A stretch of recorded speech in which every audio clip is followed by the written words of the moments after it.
Hey friends, welcome back to Salt and Light. Excuse my voice. I'm a little bit sick and I'm going to be chewing cough drops through this video, so just ignore me. So this week's topic is temporary versus eternity. Temporary being things of the world and eternity being things of the Lord. So we have one question for you. When you struggle, where do you turn? Do you turn to drinking? Do you turn to drugs? Do you turn to a relationship? Do you cuss? Because I know, like, with me and Kennedy, you know, like, sometimes you get super angry and you get super, like, oh, there's no other word. You want to say a couple cussies, you know, we all get there. But, like, you're kind of conforming to the world when you do that. Like Romans 12:2, it says, do not conform to the patterns of this world, but be transformed by the renewing of your mind. So, like, just focus on Him. Don't focus on what everyone else is doing and what you think the world is okay. You know, we live in this world. So just take this time to pray and to think about, hey, I've done these things wrong right now, but I want to turn to you. I want to focus on you. So just take this time and let Him know how you're feeling.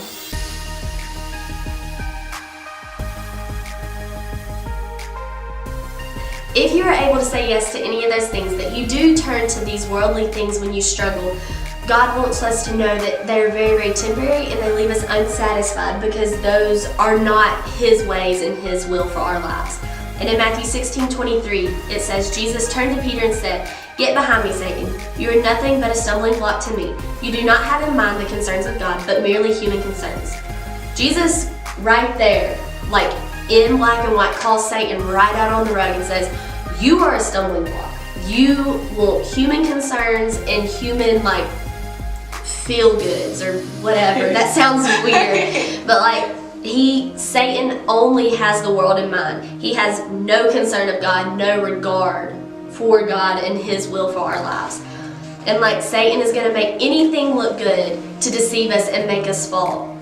And, like, oftentimes when we search for, like, what the world has to offer when we're hurting, we're not taking into account for, like, the insurance policies that come along with it. Like, for the world, it only offers us robbery, destruction, loneliness, death, and so many more negative, like, options, I guess you could say. Whereas if you look to eternity and look to God when you're struggling and are in pain, He offers us life, abundance, joy, peace, hope, security, and so many countless other options. So, like, look to God when you're in those weak spots of your life and just really struggling and having a hard time, and just say, like, God, I'm broken and I need you. And then, like, 2 Corinthians 12:9 says, but He said to me, my grace is sufficient for you, for my power is made perfect in weakness. Therefore, I will boast all the more gladly about my weaknesses, so that Christ's power may rest on me. That is why, for Christ's sake, I delight in weakness, in insults, in hardships, in persecutions, and difficulties. For when I am weak, then I am strong. So, like, basically, the verse says, my power is made perfect in weakness. Like, even when you're at your weakest moment and you're on your knees and you're just praising Him, you're just like, Lord, please take this burden off of me. And He's going to be there for you. He's going to take that. He wants that. He wants to give you rest. So, even when you're not weak, you still want to go to Him when you're strong. You have a win-win situation. I mean, you can go to Him at all times. He wants you. He wants to take that burden off of you. So just give it to Him. Just don't turn to those things. Turn to eternal joy. And, like, I'm going to read this word for word because I don't want to mess it up. But in verse 10 it says, that is why, for Christ's sake, I delight in weaknesses, in insults, in hardships, in persecutions, and difficulties. For when I am weak, then I'm strong. God tells us right there that it's okay to be happy when you're, like, weak, or when you're in, like, a hardship, or you're feeling persecuted, because He's not using those to, like, destroy us or, like, tear us down. He's actually just putting us through those trials to test our faith in Him and how much we trust Him. And then it goes on to say, for when I am weak, then I am strong. Where do we get strength? Strength comes only from God. Strength is through God. And so when we are weak, we're not really weak. We're just strong because we're facing that trial with Him by our side. And there's a verse that we want to close with, and it's 2 Corinthians 4:18. So we fix our eyes not what is seen, but on what is unseen. Since what is seen is temporary, but what is unseen is eternal.